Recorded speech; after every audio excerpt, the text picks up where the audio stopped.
Bonjour à tous. Aujourd'hui, en quelques petites minutes, je vais essayer de faire 3-4 minutes, je vais parler de la conversion. Chef d'entreprise, laissez-vous filer l'or qui est entre vos doigts? Voilà, une vraie question. Je vais tenter, d'y répondre à partir de quelques exemples. Aujourd'hui, donc, je suis Jean-Charles Spanellis, je travaille, j'ai créé ma société en 2009, donc j'ai une quinzaine d'années, en tout cas, d'observation du marché. J'ai une société d'outsourcing commercial, donc je travaille notamment avec des fondateurs, des cofondateurs, des directeurs commerciaux, principalement dans le B2B et chez les éditeurs de logiciels financiers. Voilà, donc c'est principalement l'écosystème que j'ai. Maintenant, c'est assez large en fait en termes de cas d'utilisation B2B. Il nous arrive de travailler dans le secteur industriel, ou dans d'autres secteurs, même si c'est pas forcément en fait les secteurs qu'on connaît le mieux, puisqu'on a acquis des process, une méthodologie éprouvée, et que forcément on peut l'utiliser plus rapidement, plus efficacement pour un nouveau client qui me dit voilà, j'ai besoin de prospecter dans tel pays, dans tel département. Tiens Jean-Charles, est-ce que tu peux nous aider à regarder ça, ce secteur, ce pays? Voilà, on est toujours très intéressé d'évaluer des nouveaux cas d'utilisation. Voilà.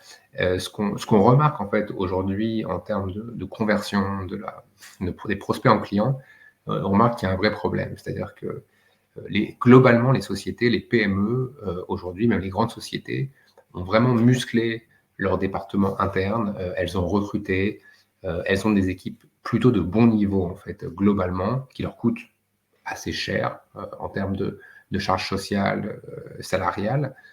Ce qu'on remarque, c'est que très souvent, les équipes travaillent trop en silo dans leur département avec du middle management. C'est assez problématique parce que très souvent, l'exécution commerciale tend à être, elle tend à être un petit peu en retard.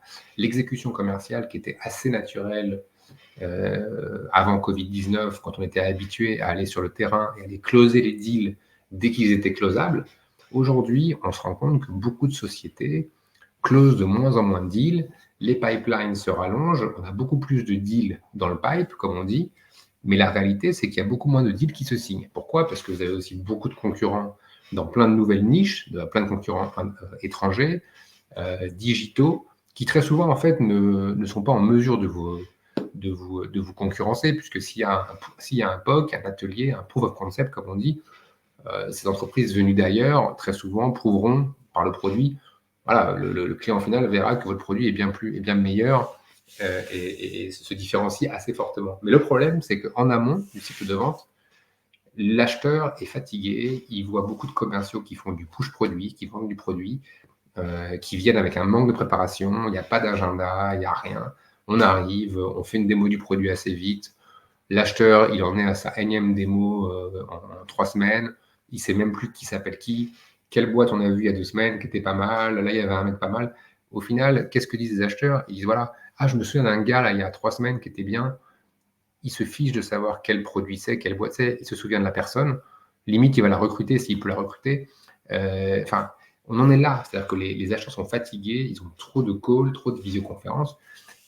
Si vous n'avez pas des commerciaux qui prennent beaucoup plus de temps sur la préparation, si ces commerciaux ne sont pas aidés par les équipes marketing, par les différentes équipes qui livrent des produits, qui produisent des nouvelles fonctionnalités de tous les jours, le Customer Success Manager qui fait un super boulot dans plein de boîtes que je connais, doit aussi aider et se faire aider par les équipes en silo. Sinon, la conversion tarde. Voilà, la conversion tarde. Et c'est quelque chose qu'on voit en fait de plus en plus aujourd'hui, avec un manque de préparation qui est notoire, qui est vraiment extrêmement important.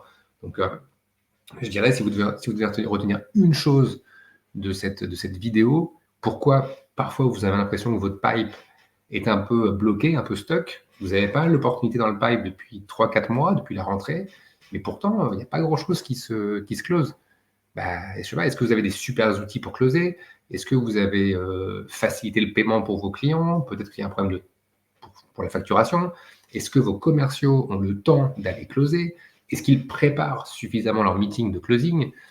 Comment ils probabilisent en fait leur opportunité commerciale? Comment c'est géré tout ça? Comment c'est géré? Prenez, voilà, vous avez une quarantaine, une cinquantaine de deals dans le pipeline, prenez-en 3 des deals. Prenez 3 commerciaux, 3 deals et demandez-leur de leur expliquer les probabilités depuis 3-4 mois de ces 3 deals-là. Comment elles ont évolué. Vous verrez si vos commerciaux préparent, probabilisent et sont en mesure de vous donner une information qui soit cohérente et rationnelle. Voilà. Après, si en plus vous avez un commercial qui est rationnel, qui vous explique et qui vous dit en plus qu'il connaît individuellement la personne qui est décideur parce qu'il a réussi à créer du lien, bon, là, je vous recommande de lui verser un petit bonus avant la fin de l'année. Mais voilà, ce que je veux vous dire, c'est revenons à des priorités, la préparation, la qualité, et interrogez vos commerciaux sans forcément faire du flicage, de l'accompagnement, aidez-les, et je pense que vous aurez une meilleure visibilité globale, et vous arrêterez peut-être de perdre des deals qui sont peut-être pas très loin d'être gagnés, mais sur lesquels vous n'avez aucune visibilité et aucune action concrète aujourd'hui. Donc allez-y, je ne veux pas dire bougez-vous, mais accélérez un petit peu. Voilà. Merci et à très bientôt. Au revoir.